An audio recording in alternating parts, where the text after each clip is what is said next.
Hi guys, it's Mitch here. I haven't done any of my little sort of philosophy and waffling videos for a little bit, so I just wanted to come on and to share something with you that I really picked up from the weekend, and then something that resonated with me on the Monday. Just been a few sort of synchronicities and scenarios, and I thought, right, I think it's time for one of Mitch's little waffle videos. So, you know, take what you want from this. You might just think this is me chatting a load of crap. That's absolutely fine. You might find actually that there's something interesting within this, but it's just something I felt I wanted to documentate on a video because I just feel it's really resonating with me at the moment. So the last few weeks, people have been really sort of saying to me about there's like an increased, I suppose, frustration almost of people's belief systems, and a lot of people have been saying that they just do not believe in mediumship, they just do not believe in multi-worlds or multi-dimensions and things of this nature. And I always say to people, the job of a medium is never to make a person believe. It's not our job to convert. All we can do as a channel for spirit is to give information as we get it and as we receive it, and to pass it on. What somebody does as a receiver of that information is very much beyond our control. It's out of our hands, as it were. Once it's communicated and it's gone, it's out of our control. But at the weekend, as some of you guys know, I went to Longleat with my family from London, Paul's family from London, and we had an amazing day, a really, really cool time.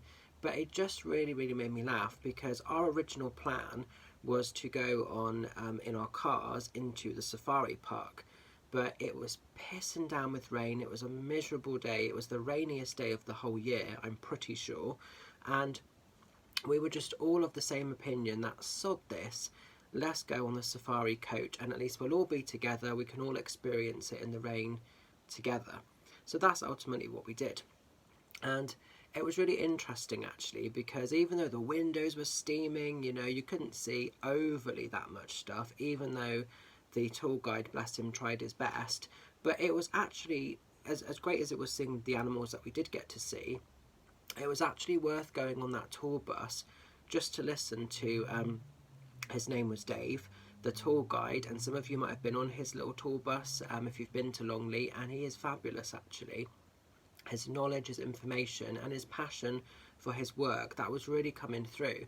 But he said something really, really interesting that really hit a sort of a spot with me, really resonated with me, particularly when people talk about belief systems and that they don't believe in the spirit world. They don't, you know, want to acknowledge anything further than a physical way of life and death, and that's fine.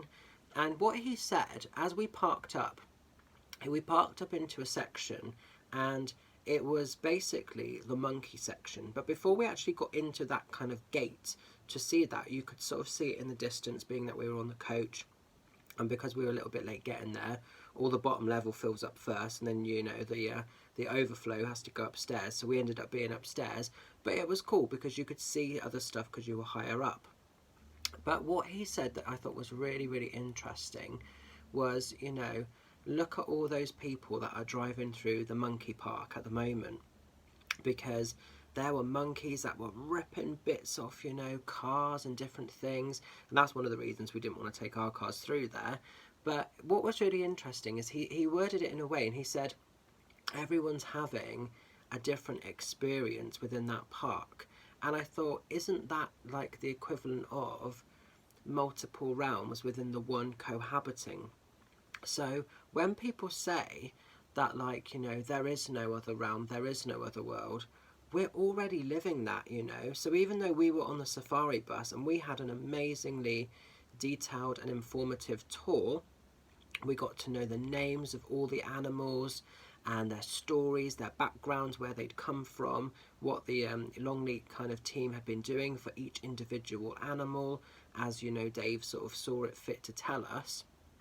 Had we been driving through not just the monkey park, but the whole place, you know, we would have experienced something fabulous, I'm still sure, but we wouldn't have had all of that stuff. And, you know, there was literally one car that had about, I think it must have had about 4 monkeys on it, ripping off the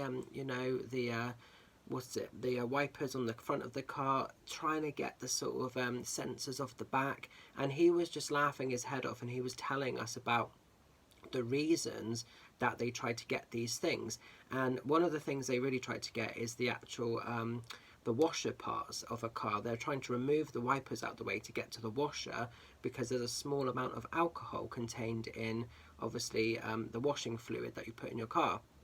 And he said that's what they're going for, that's what they're trying to get. So all day long these monkeys are trying to get a bit tipsy. But like, it made me laugh and it made me smile, because it's just the way that he said it. You know, he said each of those cars going through is having a different experience. Some of those people might be loving having the monkeys on them. Some of them, particularly that have the more expensive cars, might be really pissed off and really annoyed. But he said, you know, everyone's having a multitude of experiences, a multitude of worlds within Longleat Safari Park. And I just thought, what a powerful way of explaining it.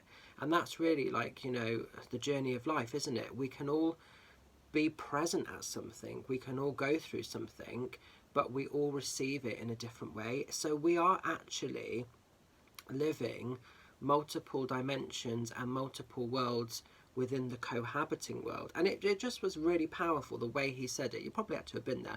I'm probably not explaining it to the best of my ability. And this is why when people say, I don't believe that there's anything past physical death because I don't believe in other worlds or other realms, how can you not believe in something that you're actually experiencing right here and right now?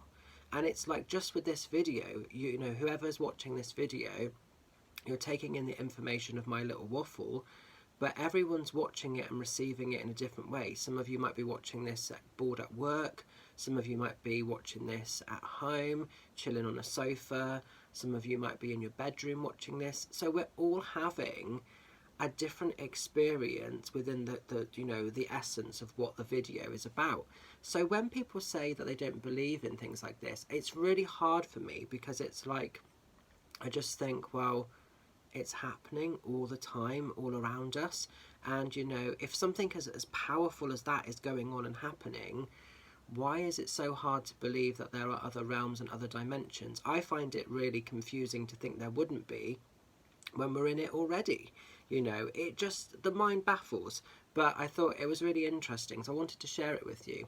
Another experience and another thing that really made me smile on the Zoom demo that we did the other day with the beautiful Mel Staton and Catley Ryan, our Night of Music and Mediumship.